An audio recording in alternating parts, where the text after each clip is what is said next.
नमस्कार, आप देख रहे हैं न्यूज 18। मैं हूं आपके साथ मेनका चौधरी। 2006 अपहरण कांड में माफिया अतीक के गुनाहों की सजा दिलाने के लिए यूपी पुलिस गुजरात के साबरमती जेल से प्रयागराज लेकर आ रही अतीक अहमद को। शाम तकरीबन 5:30 बजे साबरमती जेल से माफिया अतीक को निकाला गया और राजस्थान के रास्ते उसे यूपी लाया जा रहा है। खबर है कि थोड़ी ही देर में राजस्थान की सीमा में अतीक को लेकर पुलिस प्रवेश कर जाएगी। सरकार का दावा है कि प्रदेश में अपराध मुक्त बनाया जा रहा है प्रदेश को। विपक्ष को गाड़ी पलटने को लेकर परेशानी है। तंज कसा जा रहा है विपक्ष की ओर से कि कहीं गाड़ी पलटने की प्लानिंग तो नहीं। इससे पहले आपको बता दें, थोड़ी देर में राजस्थान में काफिला पहुंचने वाला है। बस कुछ ही मिनटों का वक्त है जब राजस्थान में यह काफिला पहुंच जाएगा और उसके बाद उदयपुर जयपुर होते हुए ये काफिला यूपी के बॉर्डर में आएगा। ये दूरी तकरीबन 25 से 26 घंटे की है। नॉन स्टॉप चलेगा ये काफिला। जो खबर आ रही है कि नॉन स्टॉप गाड़ी चलती रहेगी और गाड़ी के अंदर ही सबके लिए खाने पीने का भी इंतजाम है। थोड़ी देर में राजस्थान में काफिला दाखिल होगा। गुजरात से राजस्थान में काफिला दाखिल हो जाएगा, फिर उदयपुर में पहुंचने वाला है काफिला। ये न्यूज 18 की टीम भी काफिले के साथ साथ बनी हुई है। आपको बता दें कि राजस्थान में दाखिल हो जाएगा ये काफिला, लेकिन राजस्थान से यूपी बॉर्डर तक, यानी कि जिस जगह से राजस्थान में ये काफिला दाखिल होगा वहां से यूपी बॉर्डर तक आने में कम से कम 12 घंटे का वक्त लग जाएगा। यानी ये लेकर चलें कि अगले 10-15 मिनट में अगर राजस्थान की सीमा में काफिला एंटर कर जाएगा तो उसके 10 से 12 घंटे बाद यूपी की सीमा तक पहुंच पाएगा ये काफिला। यानी कि कल सुबह 8 से 8:30 या हो सकता है कि 9-10 बजे तक ये काफिला यूपी की सीमा में दाखिल हो। बताया जा रहा है कि अगर कहीं मौका मिला तो गाड़ी की रफ्तार और बढ़ाई भी जा सकती है और नॉन स्टॉप ये काफिला चलता रहेगा। नॉन स्टॉप गाड़ी चलती रहेगी। जो पुलिसकर्मी अंदर मौजूद हैं सबके लिए खाने पीने का इंतजाम अंदर ही है।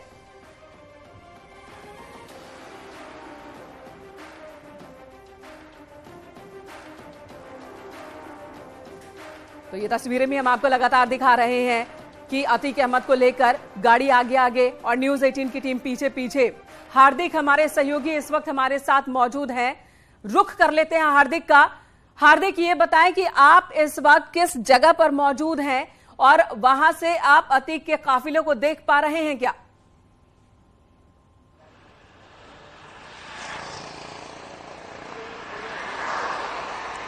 जी, गुजरात राजस्थान बॉर्डर पे खड़ा हूँ मैं अभी। जो शामला जी पुलिस थाना है उस एरिया में आता है और ये गुजरात का लास्ट थाना है। वहाँ से वो राजस्थान में प्रवेश कर लेंगे। अतीक अहमद का जो काफिला है बहुत बड़ा काफिला है जो अभी 10 से 15 किलोमीटर दूर है।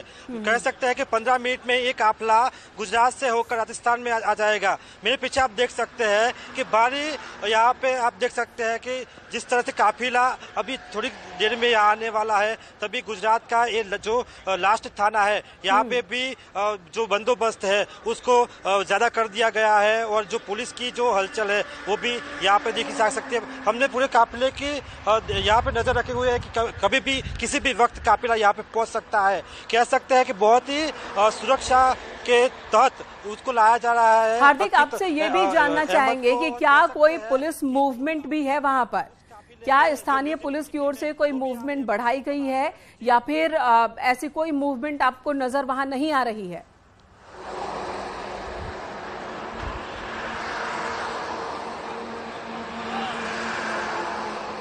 कह सकते हैं कि अतीक अहमद को लाया गया है। हम पुलिस की गाड़ियों का जो पेट्रोलिंग है वो देख रहे हैं। जो पूरा हाईवे है, नेशनल हाईवे है, अहमदाबाद से उदयपुर का ये नेशनल हाईवे है। उसके हाईवे पे राजस्थान पुलिस यहाँ से डूंगरपुर जिला है जो राजस्थान का पहला जिला है, वहाँ पे पुलिस तैनात है। ये जो शामला जी पुलिस थाना है वहाँ पे भी पुलिस तैनात है। मगर पुलिस की जो गाड़ियों का जो पेट्रोलिंग है वो दिख रहा है। एक जगह पे पुलिस खड़ी नहीं है क्योंकि जो काफिला है बहुत तेज रफ्तार से आगे बढ़ रहा है। कह सकते हैं कि 90 से 100 की स्पीड से काफिला आगे बढ़ रहा है यूपी पुलिस का। और जो इसके साथ मीडिया की भी गाड़ियां बहुत तेज से आगे बढ़ रही है। लग रहा है कि पहले माना जा रहा था कि बीच में कहीं रुक सकते हैं, मगर जो जानकारी मिल रही है उसके तहत कह सकते हैं कि जो पूरा इंतजाम है वो गाड़ी में ही किया गया है। जो अतीक अहमद को लेके जा रहे हैं, ये प्लानिंग पहले से थी कि किस तरह से अतीक अहमद को लेकर के आना है। नॉन स्टॉप लाया जा रहा है। हार्दिक, आपके पास हम लौटेंगे जब काफिला आप तक पहुंचे। आप इशारा कीजिएगा, आपके पास लौटेंगे, दिखाएंगे हम। अपने दर्शकों को भी हार्दिक राजस्थान गुजरात बॉर्डर पर मौजूद हैं और बता रहे हैं कि यहां से लगभग 8 किलोमीटर की दूरी पर काफिला है। 8 किलोमीटर की दूरी पर अतीक अहमद है जो यहां पहुंचेगा और यहीं से राजस्थान के बॉर्डर में राजस्थान में वो प्रवेश कर जाएगा। हार्दिक, लौटेंगे आपके पास। तो अतीक अहमद को लेकर के आ रही है प्रयागराज यूपी पुलिस, एसटीएफ की टीम पहुंची है। बहुत ही सीक्रेट अंदाज में इस पूरे ऑपरेशन को अंजाम दिया जा रहा है। बहुत तत्परता देखने को मिल रही है और साथ ही साथ इस पर सियासत भी देखने को मिल रही है। जैसे ये खबर हर तरफ आम हुई कि अतीक अहमद को लाने के लिए यूपी पुलिस की टीम पहुंच चुकी है साबरमती जेल, उसके बाद रिएक्शन विपक्ष की ओर से भी आए, पक्ष की ओर से भी आए और विपक्ष की ओर से सबसे ज्यादा समाजवादी पार्टी के राष्ट्रीय अध्यक्ष अखिलेश यादव ने कहा कि गाड़ी पलट भी सकती है और शायद ये इंफॉर्मेशन दे दी भी गई हो कि गाड़ी कहां पलटेगी, ये तंज कसा उन्होंने। वहीं सत्ता पक्ष का कहना है कि कानून के हिसाब से काम हो रहा है क्योंकि यूपी को अपराध मुक्त बनाना है।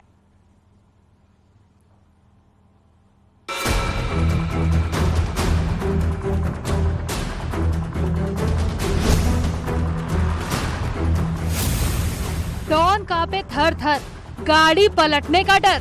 हत्या हत्या। आपको डर है? आपकी हत्या जाएगी। अतीक जी डर है आपको? डर है क्या आपको? आपको इनका प्रोग्राम मालूम है क्या है? क्या लग रहा है आपको?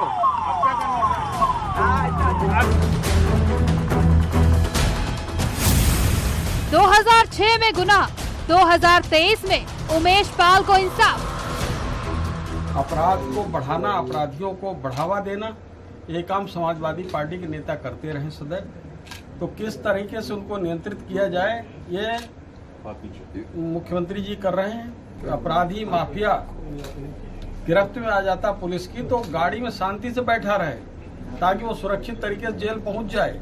वो वहां पर है तो वह मचाएगा, गाड़ी से कूदने भागने की सोचेगा तो उसके बाद डिसबैलेंस हो सकता है ड्राइवर, तो गाड़ी पलट सकती है।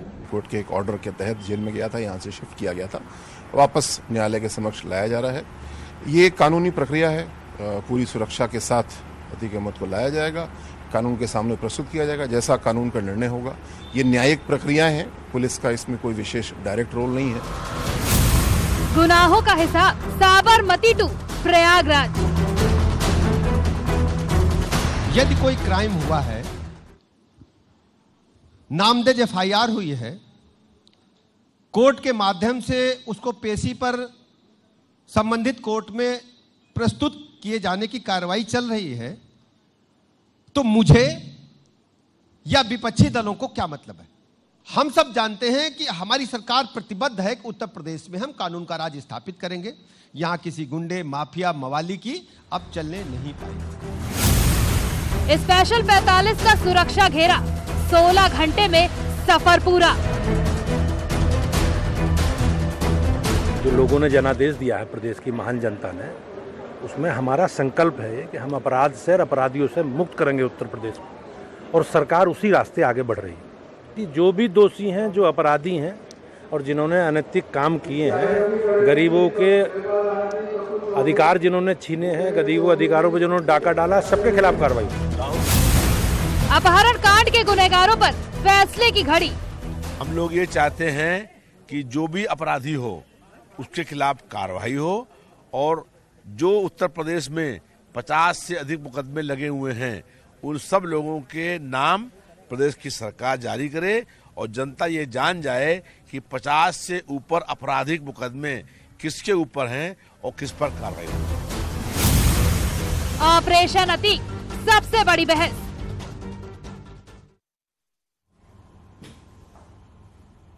जी, ऑपरेशन अतीक पर इस वक्त सबसे बड़ी बहस आप देख रहे हैं न्यूज 18 पर। हमारे साथ आलोक अवस्थी जी जुड़ गए हैं, प्रवक्ता बीजेपी। हमारे साथ धर्मेंद्र यादव जी हैं, प्रवक्ता समाजवादी पार्टी। और हमारे साथ वेद भूषण, पूर्व पुलिस अधिकारी भी जुड़ गए हैं। हमारे सहयोगी हार्दिक अरावली भी इस वक्त मौजूद है राजस्थान और गुजरात के बॉर्डर से। सबके पास चलेंगे। सबसे पहले आलोक अवस्थी जी, आपके पास आती हूं। जैसे ही ये खबर आम हुई कि अतीक अहमद को लेने के लिए एसटीएफ की टीम पहुंच गई है, ये आरोप एक बार फिर लगने लगे समाजवादी पार्टी की ओर से, खासकर कि अतीक अहमद की गाड़ी पलट सकती है। अतीक अहमद भी कह रहे हैं कि मेरी तो हत्या करवा दी जाएगी, कोर्ट का सहारा लेकर मेरी हत्या करवा दी जाएगी, मुझे प्रोग्राम पूरा पता है।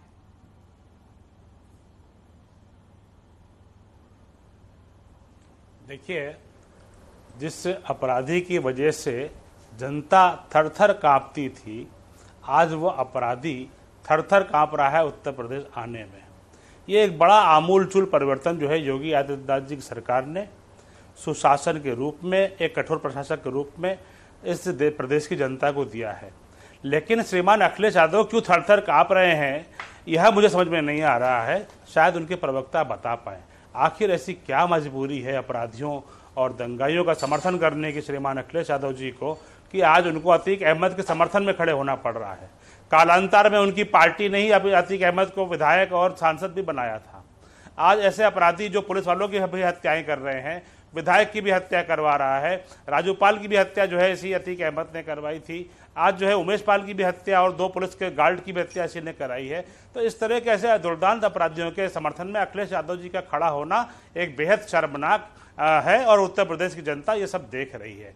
हमारा इतना ही कहना है कि अखिलेश यादव साबरमती जेल आदरणीय सुप्रीम कोर्ट के आदेश पर गए थे और आज जब उनको लाया जा रहा है तो प्रयागराज कोर्ट उनको सजा सुनाने जा रही है, जिसके लिए उनको कोर्ट के आदेश पर पुलिस ला रही है। जी आलोक जी, विपक्ष यही कह रहा है कि कहीं ऐसा तो नहीं कि प्रयागराज में जो शूट आउट हुआ 24 फरवरी को और जिस तरह से सवाल उठे प्रयागराज पुलिस की साख पर भी कि किस तरह से उमेश पाल की हत्या दिन दहाड़े कर दी जाती है, एक बहुत बड़ी चुनौती पुलिस के सामने रख दी गई। अभी तक कोई बहुत बड़ी गिरफ्तारी नहीं हुई है, तो कहीं ऐसा ना हो कि इसका बदला ले लिया जाए, ये विपक्ष कह रहा है और ये अतीक अहमद को भी डर सता रहा है। धर्मेंद्र यादव, आपके सामने आती हूं, आपके पास आती हूं।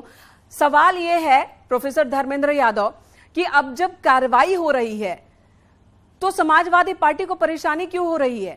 क्या अतीक अहमद बाहुबली नहीं? क्या अतीक अहमद गैंगस्टर नहीं? क्या अतीक अहमद पर हत्या के मामले नहीं, आरोप नहीं? मेनका जी, पहले तो आपको कह रहे हैं कि माननीय उच्च न्यायालय हो रही, माननीय न्यायालय का स्वागत करते हैं। मैं इनसे जानना चाहता हूं कि उमेश पाल हत्याकांड जो दिन दहाड़े गोलियां लेके और बम लेकर के, चाकू लेकर के प्रयागराज की सड़कों पर एक उमेश पाल की हत्या कर दी गई, उसके साथ 2 गनर की हत्या कर दी गई, ये कौन से न्यायालय के अनुपालन में उत्तर प्रदेश के कानून जंगल बन गया था, ये इनको बताना पड़ेगा।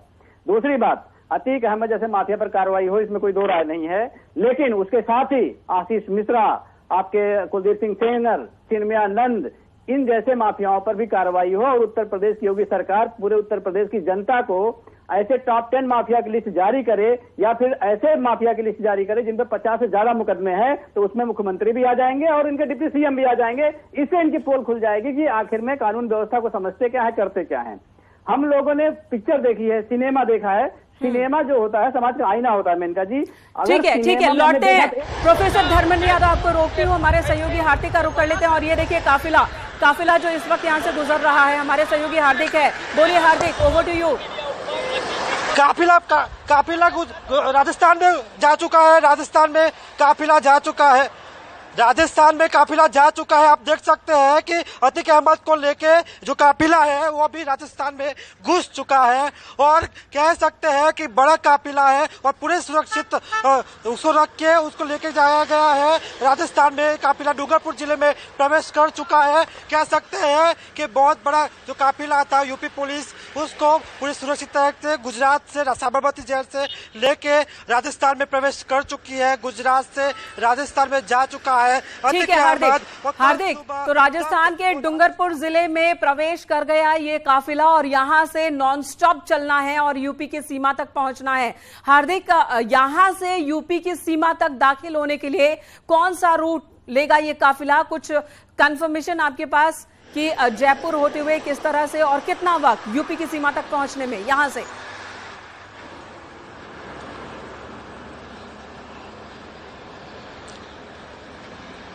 आपको बता दूं कि यूपी की सीमा तक पहुंचने के लिए पूरी रात वो राजस्थान में रहेंगे। सुबह जब एक काफिला है यूपी में प्रवेश कर सकता है। जो हमारे पास जो सूत्रों के हवाले से खबर है उसके मुताबिक ये अभी जो डूंगरपुर जिले के बाद जो खेरवाड़ा है वहां से होके उदयपुर होते हुए जयपुर तक काफिला जाएगा और ये काफिला जो पूरी रात रुकेगा नहीं। पूरी जो उसकी जो स्पीड है 80 से ज्यादा है और ये स्पीड बढ़ सकती है क्योंकि जो जिस तरह से उसको सुरक्षित तरह से यूपी ले जाना है और जो कह सकते हैं कि जो अभी काफिला है रवाना हो चुका है गुजरात से। गुजरात ठीक है हार्दिक, ये भी बता दें उदयपुर यहाँ से कितनी दूर है और उदयपुर तक पहुंचने में कितना वक्त लगेगा? काफिला प्रवेश कर सकता है। जी हार्दिक, ये भी बताएं कि उदयपुर यहाँ से कितनी दूर है, कितनी दूरी है और कितना वक्त लग सकता है वहां तक पहुंचने में? पूरा 6 लेन हाईवे है या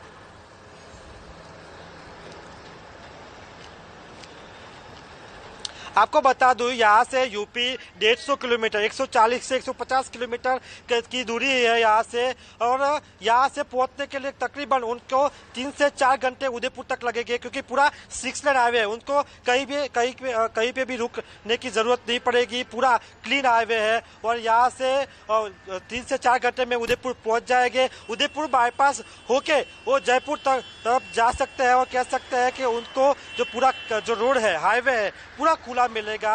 और कह सकते हैं कि जो स्पीड गुजरात में 80 से 90 थी वो 100 तक जा सकती है और पूरी तेज रफ्तार से वो यूपी की तरफ जा रहे हैं और कल सुबह तक यूपी में प्रवेश कर लेगी। जी ठीक है हार्दिक, आप बने रहें, धन्यवाद इस वक्त पूरी जानकारी देने के लिए। आप बने रहे हमारे साथ। ये काफिले की तस्वीर भी हम आपको दिखा रहे हैं। राजस्थान की सीमा में डूंगरपुर जिले के से ही प्रवेश कर चुकी है इस वक्त गाड़ियां, आप देख पा रहे हैं न्यूज 18 के टीवी स्क्रीन पर भी। हमारे सहयोगी लगातार इस काफिले के साथ साथ है। यहां से 3 से 4 घंटे का वक्त जब उदयपुर पहुंच जाएगी ये गाड़ियों का ये काफिला, और उदयपुर के बाद जयपुर से होते हुए यूपी की सीमा में कल सुबह यानी कि 12 घंटे से के आसपास का वक्त लगेगा यूपी की सीमा में दाखिल होने में। और आज रात 11 से 12 बजे तक उदयपुर पहुंच जाएगी ये गाड़ियां। अतीक अहमद को लेकर यूपी पुलिस की टीम पहुंच जाएगी आज रात 11 से 12 बजे तक उदयपुर। रुख एक बार फिर अपने मेहमानों का कर लेते हैं। वेद भूषण जी इस वक्त हमारे साथ मौजूद हैं, पूर्व पुलिस अधिकारी हैं। वेद भूषण जी, राजनीति अपनी जगह है, राजनीति बाहुबल सब मिलकर गठजोड़, किस तरह से राजनीति का अपराधीकरण और अपराधियों का राजनीतिकीकरण हुआ, अतीक अहमद उसका एक बड़ा उदाहरण है। 89 से लेकर 2005 तक उसका रसूख राजनीति में बढ़ता चला गया और 2012 तक भी कह सकते हैं, और जेल में रहते हुए भी चुनाव लड़ चुका है। वो जेल में जब वो था उसने चुनाव लड़ने के लिए जब अपील की थी, इजाजत मांगी थी, 10 जजों ने उसकी सुनवाई से उस केस से खुद को अलग कर लिया था। 11वें जज ने आकर उसको परमिशन दे दी थी कि ठीक है चुनाव लड़ो। तो इस तरह से रसूख बढ़ता चला गया, लेकिन अब वही अतीक अहमद यूपी जाने से डर रहा है। देखिए मेनका जी, मैं अमेरिका से लाइव हूं आपके चैनल पर। कल मैंने यहाँ के जस्टिस और जेल सिस्टम को समझने की कोशिश की थी। मैं वहां जेल भी विजिट कर आया था जी। अतीक अहमद कोई आम अपराधी नहीं है, उसके परिवार के खिलाफ 160 मुकदमे हैं। अमेरिका के सबसे ताकतवर प्रेसिडेंट डोनाल्ड ट्रंप के खिलाफ यहाँ पर पूरे टीवी चैनल, हर एक चैनल को आप खोल कर देखेंगे, बहस चल रही है कि क्या उनको जेल हो सकती है। जो इतने बड़े प्रेसिडेंट, पैसे वाले, धनाढ्य और एक्स प्रेसिडेंट ऑफ इंडिया, पूरे वर्ल्ड में इस बात पे सबकी निगाह है कि हर्ष मनी के जो मामले में क्या उनको जेल हो सकती है। तो ये एक अच्छा मैसेज है। और इस मामले के अंदर ना बीजेपी की कोई, अतीक अहमद के मामले में ये सारा मामला कोर्ट का है, अदालत का मामला है। ना इसके लिए बीजेपी और ना समाजवादी पार्टी ना कांग्रेस, इससे कोई ताल्लुक नहीं है। केवल एक न्यायिक प्रक्रिया है। उस न्यायिक प्रक्रिया के तहत ही उनको वहां पर लाया जा रहा है, क्योंकि उनके सामने उनको प्रोनाउंसमेंट की जाएगी, जजमेंट दी जाएगी। अब जहां तक लाने ले जाने का संबंध है, उसमें बहुत कई तरह की तकनीकी परेशानियां हो सकती हैं। पहले जैसे अभी आपके चैनल पर बात चल रही थी कि गाड़ी पलट सकती है, तो ये तो ह्यूमन एरर है। ड्राइवर को नींद भी आ सकती है। आप अमेरिका से, मैं आपको डिबेट कर रहा हूं, यहाँ पर हाईवेज इतने बड़े हैं कि कई बार ड्राइवर के सोने से भयंकर एक्सीडेंट हो जाते हैं। तो इस चीज को तो रूल आउट नहीं किया जा सकता, परंतु हाँ एक मैसेज जरूर देने की कोशिश सरकारों के द्वारा की गई, अदालतों के द्वारा की गई। तो इसलिए हमें अपनी अदालतों पर विश्वास रखना चाहिए, क्योंकि ये अदालत का आदेश है, बीजेपी और कांग्रेस का मामला नहीं है। ठीक है, आप वही बात कह रहे हैं जो इस वक्त सत्ता पक्ष की ओर से कहा जा रहा है कि सड़कें इतनी दुरुस्त हो गई है कि रफ्तार बहुत ज्यादा होती है और कई बार संतुलन भी बिगड़ जाता है। मेनका गांधी, ड्राइवर तो सोच सकता है मेनका जी, ड्राइवर को नींद आ सकती है। वेदभूषण जी, एक सवाल और है आपसे कि अतीक अहमद जब वो बढ़ रहा था, साम्राज्य बढ़ा रहा था, जब उसका रसूख बढ़ रहा था, तब उसे पॉलिटिकल बैकअप था और साथ ही कहीं ना कहीं पुलिस की ओर से भी उसे सपोर्ट था शुरुआती दिनों में। तो क्या जो इच्छा शक्ति होती है लीडरशिप की, वो बहुत मायने रखती है कार्रवाई में भी और कार्रवाई नहीं होने देने में भी? देखिए, पावर जो सकता, पॉलिटिकल पावर आदमी को अंधा कर देती है, मदमस्त कर देती है, उसको कुछ नजर नहीं आता, केवल ताकत, ताकत और बाहुबली ताकत, पैसे की ताकत, राजनीतिक ताकत। यही जो अमेरिका में हो रहा है, ये इसलिए हो रहा है क्योंकि वो, उनको भी लगता था डोनाल्ड ट्रंप को कि वो दुनिया के, अमेरिका की दुनिया के बहुत बड़े शक्तिशाली आदमी है, वो किसी भी महिला के साथ में कुछ भी गलत काम कर सकते हैं और पैसा देकर उसका मुंह बंद कर सकते हैं। परंतु सिस्टम है, न्याय है, प्रक्रिया है, जस्टिस सिस्टम है, सबको अपनी अदालतों पर विश्वास करना चाहिए। मुझे अमेरिका में बैठे हुए अपने हिंदुस्तान के जस्टिस सिस्टम पर पूरा विश्वास है, लोगों को हो या ना हो, परंतु मुझे अदालतों पर विश्वास है। अदालतों ने ऐसे ऐसे जजमेंट दी हैं। इंदिरा गांधी जब इस देश की सबसे मजबूत प्राइम मिनिस्टर थी, इसी इलाहाबाद की हाई कोर्ट ने उनको सजा किया था। तो मेरा सबसे यही अनुरोध है कि अपने सिस्टम पर, अपनी अदालतों पर विश्वास रखें। न्याय जरूर होगा, देर हो सकती है, अतीक को न्याय देने में देर हुई है। ठीक है, वेद भूषण जी बने रहे हमारे साथ। बड़ी बात कह रहे हैं वेद भूषण जी की हमारी जो न्यायपालिका है, न्यायिक सिस्टम है, उस पर भरोसा रखने की जरूरत है। धर्मेंद्र यादव जी, क्या आपको भरोसा नहीं है इस प्रणाली पर, इस सिस्टम पर? मेनका जी, बिल्कुल आपकी बात मैं जवाब दूंगा। मेरी इससे पहले बात जो इनकम्प्लीट हो गई थी, वही सवाल आपने दोबारा रिपीट किया, इसके लिए धन्यवाद। मैंने पिक्चरों में देखा था, जो सिनेमा होता है वो समाज का आईना होता है, और जब विलन कभी पकड़ा जाता है, कानून के शिकंजे में जब आता था, तो उसके पीछे के जो तार वाले लोग होते थे, वो कहीं जा करके अपना मुंह ना खोल दे, उससे पहले उसकी हत्या हो जाती थी। तो जो गाड़ी पलटने की बात कह रहे हैं, अगर कोई जुडिशियल सिस्टम को फेस नहीं करने दे रहा है, इसका मतलब उसके तार कहीं ऐसी जगह से जुड़े हैं जो मौजूदा सरकार को हिलाने की ताकत रखते हैं। इसीलिए योगी सरकार चाहती है कि वो तार पता ना चले, ताकि जो इनके मंत्री बैठकर बिरयानी खाते हैं, 5 करोड़ रुपया चुनाव में ले लेते हैं, ताकि उसका तार ना खुल जाए। तो इस तरह से देश पूरी दुनिया में आप थोड़ा क्लियर कर पाएंगे धर्मेंद्र यादव जी? आप क्लियर कर पाएंगे? करोड़ों दर्शक हैं, करोड़ों दर्शक इस वक्त आपको सुन रहे होंगे। थोड़ी जिम्मेदारी के साथ क्लियर कीजिए कि 5 करोड़ रुपए किसने लिए, किन का आप जिक्र कर रहे हैं? शाइस्ता ने बताया कि इनके मंत्री ने लिया, शाइस्ता ने बताया इनके मंत्री ने लिया। तो ये आरोप अगर लगा है, कौन से मंत्री? कौन से मंत्री? उत्तर प्रदेश सरकार को आगे बताना चाहिए, कोई कमेटी बनानी चाहिए कि हाँ भाई इन्होंने लिया था कि नहीं लिया था। वो सच सामने जनता के आना चाहिए कि नहीं आना चाहिए। मंत्री का नाम तो लीजिए। अगर ऐसा कुछ होता है, गाड़ी पलटती या कुछ होता है, तो वो बात तो हमेशा के लिए दफन हो जाएगी। तो मंत्री का नाम तो लीजिए, यूं ही कोई बात, कोई तथ्य कोई है सामने रखिए।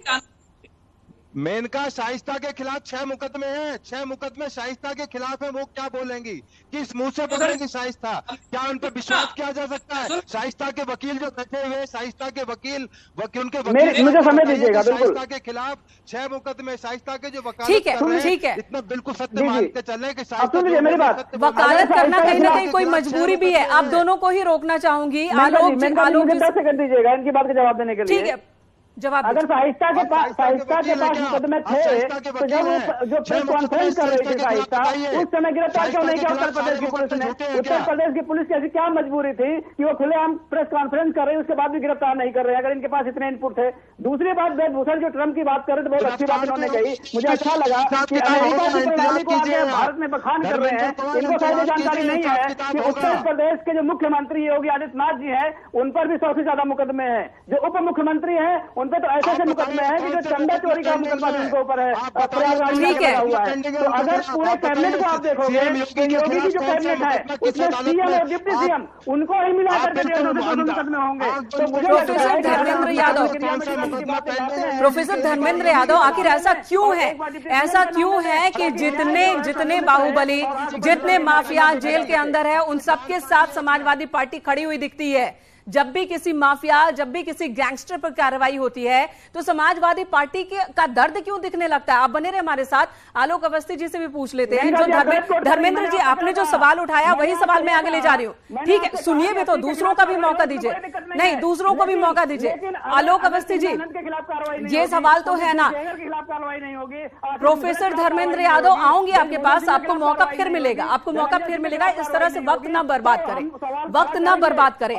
आलोक अवस्थी जी, उत्तर प्रदेश सरकार क्यों नहीं काफी माफियाओं की सूची जारी करती है, और जिन पर 50 मुकदमे से ज्यादा दायर हैं? ठीक है, हो गई आपकी बात, आ गई आपकी बात, आ गई। प्रोफेसर धर्मेंद्र यादव, आपकी बात आ गई। आलोक अवस्थी जी, सवाल धर्मेंद्र यादव ये उठा रहे हैं कि इससे पहले जब अतीक अहमद बड़ा हो रहा था तो ठीक है, समाजवादी पार्टी का बैकअप उसको था। लेकिन इस बार 2005 में जब हुआ था तब समाजवादी पार्टी की सरकार थी, ठीक है, उसे वो मान रहे हैं। लेकिन अब जब फरवरी में शूट आउट हुआ और उमेश पाल की हत्या हो गई, तब तो आपकी सरकार है, अभी तक कोई बड़ी गिरफ्तारी आप नहीं कर पाए और इस वजह से आपको कटघरे में खड़ा कर रहे हैं प्रोफेसर धर्मेंद्र यादव। आलोक जी, देखिए, हम 15 साल सत्ता से बाहर रहे थे, समाजवादी पार्टी और बहुजन समाज पार्टी का राज रहा है। उस समय 2 बहुत बड़े बड़े शूट आउट हुए थे। हमारे विधायक कृष्णानंद राय जी के ऊपर हमला हुआ था, 7 लोग मारे गए थे, पुलिस के गार्ड मारे गए थे, 200 से अधिक फायर हुए थे और समाजवादी पार्टी का शासनकाल था। वहीं बस समाजवादी पार्टी के शासनकाल में विधायक राजू पाल की भी हत्या की गई थी। और आज उमेश पाल की जो हत्या हुई है, हमने 2 शूटरों को मार के गिरा दिया है। जो फरार हैं उनको आइडेंटिफाई कर लिया है, सबके फोटो हैं, हर जगह दबिश जा रही है, 5-5 लाख रुपए का इनाम किया है और यह चैलेंज के रूप में हमारी पुलिस ने लिया है। निश्चित रूप से हम इनको नेस्तनाबूद करके ही दम लेंगे। लेकिन एक सबसे बड़ा सवाल ये खड़ा होता है कि समाजवादी पार्टी की जब सरकार आती है तो इन अपराधियों के ऊपर क्यों नहीं अंकुश लगाया जाता। मुझे याद है कि इस तरीके से एक सीनियर IAS अफसर को नोएडा के अंदर, जो वहाँ के CEO थे राकेश बहादुर, समाजवादी पार्टी की सरकार के समय घर में घुसकर के अतीक अहमद ने मारा था, पूरा बंगला तहस नहस कर दिया था। सारी IAS लॉबी खिलाफ थी, लेकिन इनके डर के मारे, अखिले मुलायम सिंह यादव जी के डर के मारे किसी भी पुलिस के अधिकारी ने कोई कार्रवाई नहीं करी थी और इनको माननीय बनाने का काम जो है समाजवादी पार्टी ने किया। मुख्तार अंसारी जैसा एक खतरनाक अपराधी, जो संरक्षण जिसको समाजवादी पार्टी का मिला है, उसके लिए एक लाइट मशीन गन पकड़ी जाती है यूपी के अंदर। डिप्टी SP शैलेंद्र सिंह के ऊपर इतना दबाव डाला जाता है कि इस मामले में मुख्तार अंसारी का नाम मत लो। लेकिन वो कह रहे हैं कि सेलेक्टिव कार्रवाई कर रहे हैं। आलोक अवस्थी जी, वो कह रहे हैं कि सेलेक्टिव कार्रवाई हो रही है। मुख्तार अंसारी, अतीक अहमद के खिलाफ तो एक्शन होता है, लेकिन और भी अपराधी हैं, उनकी लिस्ट जारी नहीं हो रही। मैंने कहा जी, एक बहुत मैं आपको कहना चाहता हूं, जो इनकी सरकार में फल फूल रहे थे, आज सजा हो रही है। 7 साल की सजा अभी आपने देखा होगा मुख्तार अंसारी को अभी हुई है। हमारी पुलिस लगातार 31 ऐसे मुकदमों में अब तक 48 से अधिक माफियाओं को आजीवन कारावास सजा करा चुकी है, 2 को फांसी से सजा कराई है। हम अभियोजन को भी मजबूत कर रहे हैं, केस में पैरवी कर रहे हैं, अदालतों में गवाहों की सुरक्षा कर रहे हैं और हम उसमें सजा करा रहे हैं। मुख्तार अंसारी को 7 साल सजा भी हुई है, अतीक अहमद को भी सजा अभी 28 तारीख को हो जाएगी, जिसके लिए कोर्ट ने सम्मन किया हुआ है, क्योंकि उसमें भी गवाही पूर्ण हो चुकी थी। तो हमारी सरकार मुकदमों में इन माफियाओं को, न्यायालय को सपोर्ट कर रही है। न्यायिक अधिकारी जो है अपना निर्णय स्वतंत्र है देने के लिए, लेकिन हमने प्रदेश के अंदर अमन और चैन कायम किया है। आज कोई जियाउल हक जैसा सर्किल ऑफिसर गोलियों से नहीं मारा जाता है, आज तंजील अहमद जैसा कोई सर्किल ऑफिसर गोलियों से नहीं मारा जाता है, आज कोई मथुरा के अंदर एक पुलिस के कप्तान और दरोगा को गोलियों से नहीं मारा जाता है। लेकिन उमेश पाल की तो हत्या हो गई, 2 गनर को दिन दहाड़े मार दिया गया। हाई कोर्ट के कहने पे वो सब वहां पे कब्जा लेने गए थे। ठीक है, इस चीज पर राजनीति बहुत हो गई है। वेद भूषण जी से इस सवाल का जवाब लेना चाहूंगी। वेद भूषण जी, जब बात हम करते हैं अपराध की, तो 90 का दशक था जब कहां गोली चल जाए, कहां पर गैंग वॉर हो जाए, कहां पर दिन दहाड़े नामचीन लोगों को गोलियों से भून दिया जाए, यह आम बात थी। बीते कुछ सालों से शांत था माहौल इस मसले को लेकर, लेकिन जिस तरह से उमेश पाल की हत्या होती है वो भी तब जब राजू पाल के केस में वो गवाही देकर लौट रहे थे, सुनवाई से लौट रहे थे और घर के बाहर दिन दहाड़े गोलियों से, बम से उन्हें भून दिया जाता है, 2 सरकारी गनर को भी। और यहां पर जो टीम, जो शूटर्स, उन्होंने अपनी पहचान छिपाने की कोशिश तक नहीं की, जिसमें अतीक अहमद का बेटा असद भी है। तो यहां क्या मैसेज देने की कोशिश थी ये असद की ओर से और अतीक अहमद की फैमिली की ओर से, और क्या उसमें वो कामयाब रहे हैं या फिर पकड़े जाएंगे सभी? देखिए, मेनका सबसे दुर्भाग्य की बात है कि उसमें पुलिस वाले भी मारे गए, जो उनकी सुरक्षा में लगे हुए थे उनकी भी मौत हुई। उनके बारे में कोई बात नहीं करता। पुलिस पर सवाल करते हैं, सरकारों पर सवाल करो, आप पे बीजेपी पर सवाल करो, आप सरकारों पर सवाल करो, पर पुलिस डिपार्टमेंट के 2 आदमियों को अपनी कुर्बानी देनी पड़ी। एक अपनी जान से चला गया, दूसरा आदमी इंजर्ड हो गया, उसके बारे में कोई पॉलिटिकल पार्टी बात नहीं करती। अपनी जान हथेली पर लेकर अब ये अतीक अहमद को ला रहे हैं, कितना खूंखार अपराधी है। आप इसके बारे में 160 मुकदमे इसके परिवार के बारे में, कोई छोटा मोटा अपराधी नहीं। यदि इस कारकेट पर कोई अटैक हो जाए, कोई बम से अटैक हो जाए, कोई स्टेन गन से अटैक हो जाए तो कौन जिम्मेदार होगा? पुलिस वालों की जान जाएंगी। तो ये तमाम जो विषय हैं जो कानून से जुड़े हुए हैं, बड़े डेलिकेट मैटर हैं। अब उमेश पाल के ऊपर जो अटैक हुआ है वो आम अटैक नहीं है। हाँ, मेरा यकीन जरूर है, मैं यूपी का ही रहने वाला हूं, ठीक है, मैं अमेरिका से लाइव हूं, परंतु मेरा पूरा यकीन है अपने सिस्टम पर, अपने पुलिस के ऊपर कि हिसाब किताब होगा जरूर।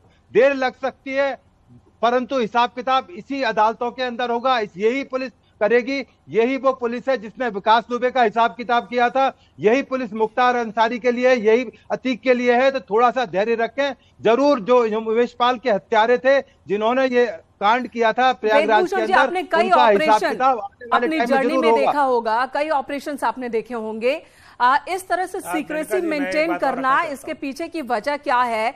और जो तमाम एसटीएफ के जवान थे उन्हें भी शुरू में जानकारी नहीं थी कि वो अतीक अहमद को लेने जा रहे हैं। तो क्या इसी तरह से अमूमन ऑपरेशन अंजाम दिए जाते हैं या यहाँ पर सतर्कता थोड़ी ज्यादा बरती जा रही है? बिल्कुल सतर्कता की जरूरत है, क्योंकि जो इसके जो पुत्र हैं, इसकी जो पत्नी है शाइस्ता, वो 6 मुकदमे की, उनके खिलाफ 6 मुकदमे भी जो धर्मेंद्र जी बोल रहे थे, वो मैं उनसे पूछूंगा 6 मुकदमे सारे मुकदमे झूठे हैं क्या? 160 मुकदमे। तो ये जो इतना सेंसिटिव एक ऑपरेशन चलाया गया है, इसलिए चलाया गया है कहीं उसके ऊपर अटैक ना हो जाए। फिर वो दोबारा एलिगेशन लगाएंगे कि वो पुलिस वालों ने एक मिलकर अटैक करा दिया और उसमें पुलिस वाले भी मारे गए और अतीक अहमद भी मारा गया। तो पुलिस नहीं चाहती, इसलिए तमाम जो सीक्रेट ऑपरेशंस के तहत इसको यहाँ पर ट्रांसपोर्ट किया जा रहा है। अदालत में कोई निर्णय आना है, उस निर्णय के लिए अदालत ने आदेश दिया है कि इसको मेरे सम्मुख पेश किया जाए। इसी क्रम के अंदर तमाम तरह के प्रिकॉशंस और सावधानी बरती जा रही है और बढ़ती भी जानी चाहिए, नहीं तो दूसरे लोगों को एक मौका मिलेगा पुलिस पर उंगली उठाने का, सरकारों पर तो एक बड़ी चुनौती है, बड़ी चुनौती है यूपी पुलिस के सामने, एसटीएफ की टीम के सामने कि वो अतीक अहमद को सकुशल यहां लेकर आए। और जैसा कि डिप्टी सीएम ब्रजेश पाठक ने भी कहा कि इंसाफ होगा, अतीक पर 1-2 नहीं बल्कि 100 से ज्यादा मामले हैं, अलग अलग उसने बड़े बड़े अपराध को अंजाम दिया है, तो इंसाफ होगा जरूर। प्रोफेसर धर्मेंद्र यादव, ये सही नहीं होता कि जब ये खबर आई कि अतीक अहमद को लेने गई है टीम, तो ये रिएक्शन देने की जगह कि कहीं गाड़ी पलट न जाए, तंज कसने की जगह, ये सही नहीं होता कहना कि ठीक है उसने गलती की है, उसने क्राइम किया है, वो माफिया है, गैंगस्टर है, तो जो कार्रवाई हो रही है अदालत के आदेश पर हो रही है और सही हो रही है कार्रवाई, ये रिएक्शंस नहीं आना चाहिए था। मेनका जी रिएक्शन को आपने ध्यान से अगर सुना होता तो उसमें यही कहा गया है, उत्तर प्रदेश और देश के जो 10 माफिया हैं, टॉप 10 या 50 माफिया जिनके ऊपर 50 से ज्यादा मुकदमे हैं, उनकी लिस्ट जारी हो, सब पे कार्रवाई हो और बुरी तरह से कार्रवाई हो, हम उसका स्वागत करते हैं। तो भारतीय जनता पार्टी कैसा स्वागत है जिसमें लेकिन, किंतु, परंतु सब जुड़ा हुआ है? अब मेरे बीच में बोल देती है, दिक्कतें आती है, मैं अपनी बात नहीं रख पाता हूँ। आलोक अवस्थी जी कह रहे अमन चैन है, बादा की जेल में पिस्टल लेकर आता है अपराधी, जेल के अंदर गोलियां चल जाती हैं। ये खुद बोल रहे हैं कि जो शाइस्ता परवीन है वो जेल में मिलती थी जा करके। तो आप मुझे बता दीजिए कि जेल अभी माफिया चला रहे हैं या उत्तर प्रदेश की योगी सरकार चला रही है? खनन माफिया उत्तर प्रदेश की सरकार चला रहे हैं, जेल माफिया जेल की सरकार चला रहे हैं। तो पैरेलल में भारतीय जनता पार्टी ये तय करे कि उनके मंत्रियों के साथ मिलकर जो माफिया का राज कायम है, चाहे वो खनन माफिया हो, चाहे भू माफिया हो, चाहे रेत माफिया हो, सारी अपनी सरकारें चला रहे हैं। आप किसी जिले में चले जाइए, वहां कोई एसएसपी सुनने वाला नहीं है, वहां माफिया अवस्थी जी जवाब देंगे। आलोक जी हेडलाइन करने में माहिर है, झूठ बोलने में माहिर है, झूठ बोलते अवस्थी साहब यहाँ पे। मेनका जी, जिस पार्टी का इतिहास रक्त रंजित रहा हो, जिस पार्टी का इतिहास माफियाओं के साथ रहा हो, जिस पार्टी की सरकार में खुलेआम दंगे होते थे, हर महीने 3 से 4 दंगे होते थे, जिस पार्टी की सरकार में आतंकवादियों के मुकदमे वापस लिए जाते थे, जिन्होंने निर्दोष लोगों की हत्याएं करी होती हैं, उस पार्टी की सरकार का आज सफाया जनता कर चुकी है। हमने 10,000 से अधिक क्रैकडाउन ऑपरेशन बड़े माफियाओं पे किए थे, जिसकी परिणति ये हुई कि 178 दुर्दांत अपराधी मारे गए, 4,900 से अधिक अपराधी जिनके पैरों में और हाथों में गोलियां लगी हैं आज घायल होकर के जेल के अंदर पड़े हैं, और 13,000 से अधिक इनामी अपराधी उन क्रैकडाउन में पकड़े गए हैं। हमने इनामी अपराधी 15,000 से अधिक 25,000 के अच्छे इनामी को हमने पकड़ा है, 1,172 इनामी अपराधियों को पकड़ा है, 50,000 के 1,450 इनामी अपराधियों को पकड़ा है। हमने किसी को भी छोड़ा नहीं है। और हम आपके माध्यम से जनता को भी बताना चाहते हैं कि जो कांड प्रयागराज के अंदर जो ये कांड अतीक अहमद की गैंग ने किया है, इसके पूरे गैंग को हम नेस्तनाबूद कर रहे हैं। 1000 करोड़ से अधिक की संपत्ति इसकी जब्त कर चुके हैं। 100 से अधिक गैंग के मेंबर इस समय इसके जेल के अंदर हैं। लगातार पुलिस की टीमें इन हत्यारों को ढूंढते हुए पीछा कर रही हैं। ये मौत से डरते हुए आज प्राण बचाते हुए भी भाग रहे हैं। अखिलेश यादव आपकी तमाम बातें सही हैं, ठीक है। सबसे बड़ा दुर्भाग्य है कि देश आपके ये तमाम आपके जो तमाम दावे हैं, जो आंकड़े हैं, वो सब ठीक है, लेकिन इन सब के बीच ये सवाल तो वाजिब है ना कि कैसे अब्बास अंसारी से मुलाकात करने के लिए उनकी पत्नी जेल के अंदर दाखिल हो जाती हैं, बिना रजिस्टर में सिग्नेचर किए हुए उनकी गुप्त मुलाकात होती है, फोन पर वो बात भी करती हैं। कुछ इसी तरह से अलग अलग जेलों से खबरें आती रही हैं कि जेल के अंदर से नेटवर्क का संचालन हो रहा है, बड़े बड़े जो माफिया हैं वो अपने साजिश को अंजाम देने में लगे हुए हैं। तो ये सवाल भी अपनी जगह पर बना हुआ है, ये कैसे मुमकिन हो पाता है जब इंटेलिजेंस और तमाम देखा होगा इसमें पुलिस ने कार्रवाई करी है। अरे हुआ क्यों, ये तो बता दो, कार्रवाई बाद में करोगे ना, हुआ क्यों, जीरो टॉलरेंस कहाँ चला गया? जरूर हुई है, लेकिन आप देखिए इसमें वहां का सुपरिटेंडेंट, वहां का जेलर, वहां का पूरा स्टाफ सब जेल के अंदर है और उनके खिलाफ मुकदमा लिखा गया है। खाली इनको निलंबित नहीं किया गया है, उनको अपराधियों के तरीके से जेल के अंदर डाला गया है। और यही मुख्तार अंसारी थे, समाजवादी पार्टी सरकार होती थी, जेल के अंदर मछली पालने के लिए, मछली खाने के लिए तालाब खुदवाया जाता था, उनके लिए पूरे ऐशो आराम की चीजें जाती थी। यह सवाल हम लोग सबने देखा है, तमाम पत्रकारों ने रिपोर्टिंग करी है और आपने देखा होगा रिपोर्टिंग करने की वजह से एक दो पत्रकारों की हत्याएं भी करा दी गई हैं। जाकिर अफसर को जिंदा जला करके मारा था समाजवादी पार्टी के सरकार के समय पे एक वहां के तथाकथित मंत्री ने, क्योंकि उसने एक रेप की खबर छाप दी थी। तो यह अपराधियों से को पालने वाले जनता ने इनको 4 आम चुनावों में, 2 लोकसभा के और 2 विधानसभा के चुनावों में सत्ता से बाहर करके हाशिए में बैठाना है। हम पर भरोसा किया है, इसलिए भरोसा किया है कि हम डिलीवर कर रहे हैं, हम सुरक्षा का वातावरण दे रहे हैं। हमने प्रदेश के अंदर एक भी आतंकवादी घटना नहीं होने दी है, हमने प्रदेश के अंदर एक भी दंगा नहीं होने दिया है और हम इन अपराधियों को नेस्तनाबूद कर रहे हैं। जो जनता देख रही है, आज जनता का भरोसा यूपी में भाजपा सरकार पे बढ़ा हुआ है, आज निवेशकों का भरोसा हम पर बढ़ा हुआ है। 35 लाख करोड़ रुपए का इन्वेस्टमेंट के लिए आज एमओयू हमने किया है। 10 लाख करोड़ का इन्वेस्टमेंट का जो है ग्राउंड ब्रेकिंग सेरेमनी कुछ महीनों में होने जा रही है। ठीक है, मुद्दे पर रहते हैं। और आलोक जी, प्रोफेसर धर्मेंद्र यादव, ये भी तो एक सच्चाई है ना कि अतीक अहमद जब उभर रहा था तो उसे बैकअप समाजवादी पार्टी का था, वो आपकी पार्टी से, आपकी पार्टी के टिकट पर विधायक बनता है, सांसद बनता है, जेल के अंदर रहकर चुनाव लड़ता है। और ये भी तो एक सच्चाई है, समाजवादी पार्टी का बैकअप अतीक अहमद को, मुख्तार अंसारी को रहा है, जिसके बाद वो बड़े नाम बने। हमने वो तस्वीर भी देखी जब अखिलेश यादव ने दूरी बनाने की कोशिश की थी अतीक अहमद से, लेकिन मजबूरी में फिर साथ भी आना पड़ा था। मेनका जी, आप सीनियर जर्नलिस्ट हैं, कोई विधायक और सांसद कोई पार्टी नहीं बनाती है, उस देश की जनता या प्रदेश की जनता चुनती है किसी को भी। तो ये किसी पे आरोप लगाना कि इन्होंने बनाया, उन्होंने बिगाड़ा, ये मुझे लगता है टिकट तो पार्टी देती है ना, टिकट तो पार्टी देती है, जनता तो जीत हार बाद में, अंतोगत निर्णय तो जनता लेती है ना, पार्टी तो निर्णय नहीं लेती। तो आपने दिया, जनता ही माननीय बनाती है, जनता ही माननीय नहीं बनाती है। तो पहले आप जनता के सर पर यह आरोप थोप रहे हैं क्या कि उन्होंने मुख्तार अंसारी को खड़ा किया, जनता ने ही अतीक अहमद को खड़ा किया? आपको बता दें, चांद बाबा के अगेंस्ट जब ये चुनाव में उतरे, 89 में जीते, इन्होंने चांद बाबा की हत्या करवा दी जीत के बाद। उस मामले में ये आरोपी हैं। जब इनका भाई अशरफ हार जाता है राजूपाल से और राजूपाल की फिर हत्या हो जाती है, इनके खिलाफ खड़े होने की हिम्मत नहीं होती थी। अगर दूसरे राजनीतिक दलों की ओर से किसी को चुनाव मैदान में उतारा जाता था तो वो अपना टिकट वापस कर देता था। क्यों? क्योंकि डर इतना ज्यादा था। आप इस तरह से खुद को क्लीन चिट, अपनी पार्टी को क्लीन चिट कैसे दे सकते हैं? आप बताइए कि मैंने कोई गलत बात कही? जनता नहीं चुनती है कि अगर मैं इसमें गलत हूं तो आप मुझे टोक दीजिए, मुझे उसमें कोई आपत्ति नहीं है। अब मैं दूसरी बात ये कहता हूं कि प्रयागराज में पत्रकार की हत्या हुई, भारतीय जनता पार्टी की होगी सरकार में। आपने देखा कि एक पत्रकार ने जाकर के मंत्री से पूछ लिया बस इतना कि आपने ये वादा किया था हम सड़क बनाएंगे, उस पत्रकार को हथकड़ी लगा करके जेल भेजा गया। एक बाकी 10 आप ये भी बता दें कि उसे जमानत भी मिली। पत्रकारिता और जर्नलिज्म को कितने निचले स्तर तक भारतीय जनता ने पार्टी ने पहुंचाया तो आपने देखा ही है। आप देखे होंगे गोरखपुर में होटल के अंदर व्यापारी को मार दिया, मनीष गुप्ता को मार दिया। ऐसे ही 50 घटनाएं हैं पूरे उत्तर प्रदेश की जो जन सरोकार से जुड़ी हुई हैं और क्या इन सभी वारदात को सरकार का बैकअप है? क्या इन सभी सरकारों को सरकार का बैकअप है? आगरा के अंदर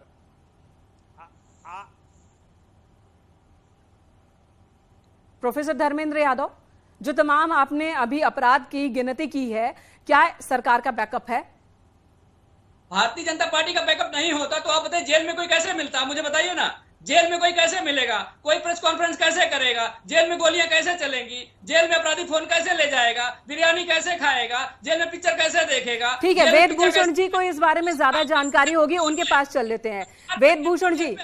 वेदभूषण जी आप ही बताइए, जेल के अंदर मुलाकात हो जाती है, जेल के अंदर से साजिश हो जाती है। यही अतीक अहमद जब देवरिया जेल में बंद था, यहीं से उसने एक बिजनेसमैन को किडनैप करवाया था। बिजनेसमैन पर उसने दबाव बनाया कि उमेश पाल की मुखबिरी वो करता रहे। देवरिया से साबरमती चला जाता है और वहां से भी ये अपने नेटवर्क के संपर्क में था। अतीक अहमद, उसका भाई अशरफ और उसकी पत्नी लगातार वीडियो कॉल पर एक दूसरे के संपर्क में थे। ये सब कैसे मुमकिन हो जाता है? देखिए मेनका, जो हिंदुस्तान के अंदर तमाम जो स्टेट्स की जेल हैं वो राज्य सूची में आते हैं, उसमें केंद्र सरकार का कोई इंटरफियरेंस नहीं होता है। इसलिए जो राजनीतिक पार्टी वहां पर काबिज होती हैं, सत्ता में होती हैं, वो इस तरह के कारनामे करते हैं। परंतु अब समय आ गया है, कुछ आप ये कह रहे हैं कि जेल के अंदर जो हो रहा होता है सरकार की निगरानी में हो रहा होता है, आप ये कह रहे हैं सरकार की सहमति से? तो गुजरात साबरमती वहां तो बीजेपी की सरकार है, जहां पर तो वही तो मैं कह रहा हूं कि अब ये तो अदालत से सवाल पूछा जाना चाहिए कि वो क्यों बुलवा रहे हैं। परंतु कई बार मेनका गंदे दाग भी अच्छे होते हैं। यदि ऐसे अपराधी का एनकाउंटर या गाड़ी पलट जाए तो मैं तो उसको ठीक मानूंगा कि ऐसे अपराधी के साथ कहीं ना कहीं न्याय होना चाहिए। इन अदालतों के साथ में न्याय पे हम पूरा विश्वास करते हैं, परंतु कोई ना कहीं सिस्टम है जो पुलिस वालों पर हथियार उठा सकता है, उनको मार सकता है। यदि पुलिस वाले उसकी गाड़ी पलट दें, मैं तो जिम्मेदारी से कह रहा हूं, तो अच्छा है, ऐसे पाप से पीछा छूटे हिंदुस्तान का। मैं उसकी तारीफ नहीं कर सकता क्योंकि मैं एक पुलिस से रिटायर्ड अधिकारी हूं। जिन पुलिस वालों को उन्होंने मारा उसका हिसाब किताब होना चाहिए, हिसाब किताब होना चाहिए, लेकिन कानून के जरिए ही न्यायपालिका के जरिए ही हिसाब किताब होना चाहिए। और अगर नहीं, ठीक है वेदभूषण जी माफ कीजिएगा, लेकिन आपकी बात से मैं यहाँ सहमत नहीं हूँ। जो भी न्याय होना चाहिए वो जो न्यायिक प्रणाली है उसके तहत ही होना चाहिए। और वेदभूषण जी, गाड़ी भी कानून के तहत पलटी गई थी, सुप्रीम कोर्ट तक मामला गया था, ठीक है, वहाँ कमीशन तक विकास दुबे का मामला गया, वो कानून के हिसाब से पलटी जाएगी, आप इंतजार कीजिए। प्रोफेसर धर्मेंद्र यादव मैं बोल रही हूं इस वक्त, और अगर सभी बोलेंगे तो किसी की बात क्लियर नहीं होगी। वेदभूषण जी, यहां पर मैं आपसे इत्तेफाक नहीं रखती। और दूसरी चीज की गाड़ी क्यों पलटेगी? जो आप विकास दुबे की बात करें तो विकास दुबे के मामले में यह क्लियर हुआ कि किन परिस्थितियों में वहां पर परिस्थिति बनी एनकाउंटर की। प्रोफेसर धर्मेंद्र यादव, आपकी आवाज क्लियर नहीं आ रही है और आप बीच बीच में बोल रहे हैं तो बात पूरी भी नहीं हो रही है। और यही तो उठ रहा है ना बार बार सवाल कि समाजवादी पार्टी को परेशानी क्यों हो जाती है जब भी किसी गैंगस्टर पर कार्रवाई होती है? इतनी परेशानी क्यों हो जाती है? पुलिस अधिकारी है कि नहीं है? जो आप कह रही हैं अमेरिका से जुड़े हुए हैं वेदभूषण जी, वो पुलिस अधिकारी है कि नहीं है? एक पुलिस अधिकारी वेदभूषण जी, इस सवाल का जवाब मैं उनसे ले रही हूँ ना धर्मेंद्र यादव, इस सवाल का जवाब मैं उनसे ले रही हूँ। पालिका को कुचलता रहे, चैनल क्यों हो रहा है? प्रोफेसर धर्मेंद्र यादव, आप यहाँ एंकरिंग भी कर ले फिर आकर 2 मिनट के, मुझे वेदभूषण जी से सवाल लेना है। वेदभूषण जी, एक सवाल यहाँ है कि क्या पुलिस की नाकामी की वजह से ये जिम्मेदारी के साथ पुलिस अधिकारियों को भी ये बात लेनी होगी कि अगर उमेश पाल शूट आउट कांड हो जाता है तो यहां पर उनके भी इंटेलिजेंस की फेल्योर है, क्योंकि वो आम इंसान नहीं था, वो एक बहुत ही महत्वपूर्ण मामले में गवाह था। गवाह की सुरक्षा की जिम्मेदारी पुलिस अधिकारियों की बनती है, प्रशासन की बनती है। 2 गनर भी दिए गए थे और उसके बाद भी शूट आउट हो जाता है, उसके बाद उनकी हत्या हो जाती है, गनर की भी हत्या हो जाती है। तो एक बहुत बड़ा सवालिया निशान तो पुलिस की कार्यशैली पर भी है। तो क्या अपने काम में फेल होने का बदला लेकर के बदला लेगी यूपी पुलिस? क्या आप ये कह रहे हैं? मतलब वो गैर कानूनी काम करने की उनको इजाजत है, गनर को मारने की उनको इजाजत है, वो सारा लीगल है। केवल पुलिस वाले यदि गाड़ी पलट दे, विकास दुबे में सुप्रीम कोर्ट तक गई उनकी पत्नी, नेशनल ह्यूमन राइट्स कमीशन तक गई उनकी पत्नी, अदालत भी समझती है ये पापी हैं, इनका अंत कैसे हो सकता है। और यदि कानूनी जामा पहनाकर करा जाए तो मैं बिल्कुल खुल के कहता हूं, धर्मेंद्र जी के पेट में दर्द हो तो होता रहे दर्द, मुझे इससे कोई फर्क नहीं पड़ता कि उनके पेट में क्यों दर्द हो रहा है। वो उनके रिश्तेदार हो सकते हैं, उनकी पार्टी के बहुत अच्छे लीडर हो सकते हैं, मेरे लिए वो अपराधी हैं और उस पाप का अंत होना चाहिए, उस दाग को धोया जाना चाहिए। पाप का अंत होना चाहिए, लेकिन पाप के अंत के लिए दूसरे पाप की जरूरत नहीं है। पाप का अंत होना चाहिए तो न्यायिक प्रक्रिया के तहत ही होनी चाहिए। ठीक है, आलोक अवस्थी जी, प्रोफेसर धर्मेंद्र यादव और वेदभूषण जी, आप तीनों का ही बहुत बहुत धन्यवाद न्यूज़ 18 पर हमारे साथ बने रहने के लिए।